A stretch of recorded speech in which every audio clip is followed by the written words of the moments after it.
From the CISO series, it's Cybersecurity Headlines. These are the cybersecurity headlines for Monday, August 4th, 2025. I'm Steve Prentice.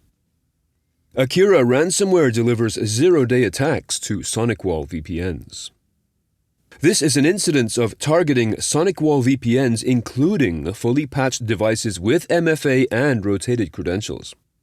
Researchers from Arctic Wolf Labs observed multiple intrusions in late July 2025. This, they say, points to a zero-day vulnerability. Their report points out that, quote, in contrast with legitimate VPN logins, which typically originate from networks operated by broadband internet service providers, ransomware groups often use virtual private server hosting for VPN authentication in compromised environments. They recommend that organizations consider disabling the SonicWall SSL VPN service until a patch is made available and deployed. UK legal aid program faces collapse due to cyber attacks. Following up on a story we covered last May, lawyers in the UK are warning that the cyber attack that occurred in May has, quote, pushed the sector into chaos, with barristers going unpaid, cases being turned away, and fears that a growing number of firms could desert legal aid work altogether, end quote. After the personal data of hundreds of thousands of legal aid applicants in England and Wales dating back to 2010 was stolen in the attack, the inability for lawyers to access data or get compensated for their services has led to stress and a simple financial inability to maintain their legal aid practice. This, they say, has a potential to lead to a collapse of the entire legal aid system. Luxembourg suffers attack on its Huawei systems, knocking out mobile service. As posted in The Record, quote, Luxembourg's government announced on Thursday it was formally investigating a nationwide telecommunications outage caused last week by a cyber attack, reportedly targeting Huawei equipment inside its national telecoms infrastructure, end quote. This attack affected the country's 4G and 5G mobile networks, making them unavailable for more than 3 hours, including for access to emergency services. This is because the country's fallback 2G system became overloaded. Internet access and electronic banking services were also inaccessible. Statements issued by the country's government said the attack was, quote, intentionally disruptive rather than an attempt to compromise the telecoms network, end quote, and this led to a system failure. Aeroflot's breach that didn't happen is now leaking data. Following up on a story we covered on July 29th, despite statements from the airline as well as from Russian internet watchdog Roskomnadzor that there is no evidence of a data leak, the Belarusian hacker group Cyber Partisans, which has claimed responsibility for the attack, has posted what it says is travel data, including flights taken and the passport number for Aeroflot CEO Sergei Alexandrovsky.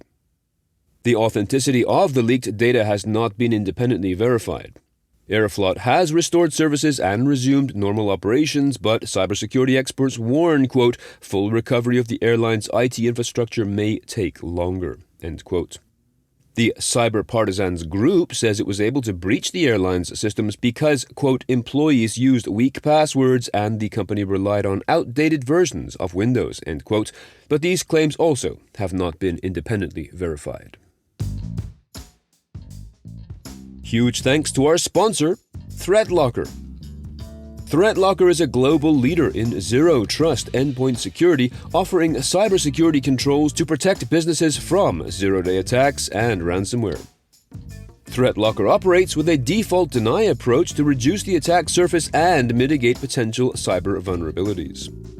To learn more and to start your free trial, visit threatlocker.com/CISO. That is THREATLOCKER.com/CISO. Cursor's AI coding agent morphs into local shell with one-line prompt attack. According to researchers at AIM Labs, a data poisoning attack affecting Cursor, an AI-powered code editing software, could have given an attacker remote code execution privileges over user devices. The flaw was reported to Cursor on July 7th, and a patch was sent out the next day. However, all previous versions of the software remain susceptible. This vulnerability has a CVE number and occurs when Cursor interacts with a model contest protocol server that helps the software access a number of external tools, including Slack, GitHub, and other databases used to develop software. Quote, through a single line of prompting, an attacker can influence the actions of Cursor, which has developer-level privileges on host devices, in ways that are nearly silent and invisible to the user. End quote. Social engineering attacks surged this past year, says Palo Alto Networks. The company's Unit 42 division said in a report that for groups as diverse as Scattered Spider and North Korean tech workers, this technique of, quote, tricking employees into granting access to their organization's core data and systems, end quote, was the top initial attack vector over the past year. It comprised 36% of the incident response cases that Unit 42 worked on. This report includes data from more than 700 attacks ranging from small organizations to Fortune 500 companies. Nearly three-quarters of these attacks targeted organizations in North America. China accuses Nvidia of allowing alleged backdoors in H20 chips. Nvidia H20 chips are, quote, AI GPUs tailored for the Chinese market based on Hopper architecture, end quote, delivering strong AI performance but with, quote, reduced features to comply with U.S. export controls, end quote. The challenge from China comes just after the U.S. lifted an export ban allowing Nvidia to resume chip sales in China. China's Cyberspace Administration, quote, summoned Nvidia on July 31, 2025, over security concerns tied to these H20 chips, with U.S. AI experts claiming the chips have tracking, location, and remote shutdown features, end quote. China is now demanding some answers. Microsoft Recall still captures images that it shouldn't.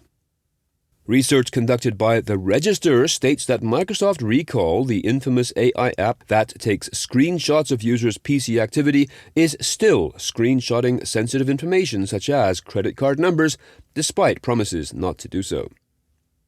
The setting entitled Filter Sensitive Information, which is enabled by default, is supposed to avoid capturing personal data such as credit card numbers and passwords. However, tests conducted by the Register's staff show that not only does the filter frequently fail, there is, quote, no way it would know to avoid potentially damaging entries in your web history that you would rather keep private, such as things related to your medical history, end quote. The researchers add that the screenshots that Recall takes are available to anyone who has a user's PIN number, even via remote access. Remember to register for this week's Super Cyber Friday discussion all about hacking toxic culture, an hour of critical thinking about how and why we poison the well in cybersecurity. It all starts at 1 p.m. Eastern Time on Friday. And if you have some thoughts on the news from today or about the show in general, please be sure to reach out to us at feedback@cisoseries.com. We would love to hear from you. I'm Steve Prentice, reporting for the CISO Series.